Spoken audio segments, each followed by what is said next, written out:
गोविंद जय जय गोपाल जय जय गोविंद जय जय गोपाल।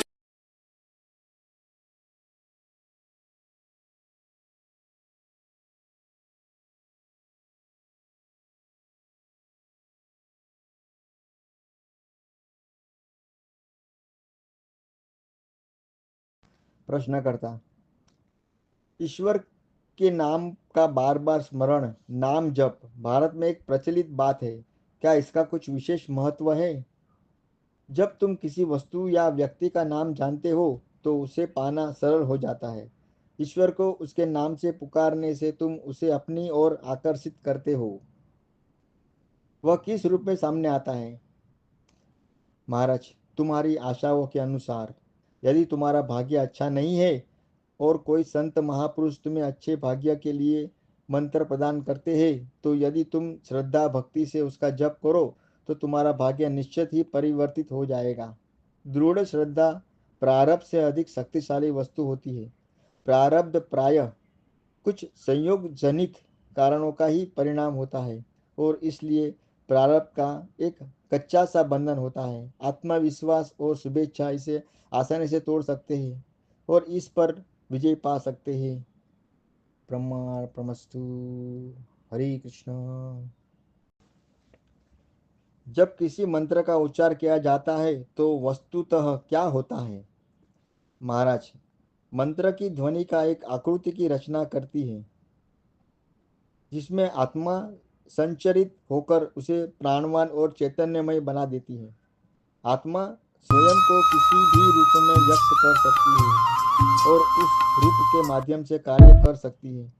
मूलतः आत्मा अपने आप को वैसे भी कार्य में व्यक्त कर रही ही है और प्राथमिक दृष्टि से मंत्र कार्यरत ऊर्जा ही है। यह तुम पर कार्य करता है और तुम्हारे चारों ओर के वातावरण पर भी। मंत्रों की विशिष्ट परंपरा क्यों होती है? न जाने कितने प्राचीन काल में कुछ निश्चित शब्दों और उसके जुड़ी शक्तियों के बीच संबंधित स्थापित किया गया था और असंख्य बार उसका जप करके उन्हें और अधिक शक्तिशाली बनाया गया। यह किसी पगडंडी के समान है। यह एक सरल रास्ता होता है। केवल श्रद्धा ही होना ही पर्याप्त है। अपने लक्ष्य तक पहुंचने के लिए तुम रास्ते के प्रति श्रद्धा से भरे होते हो।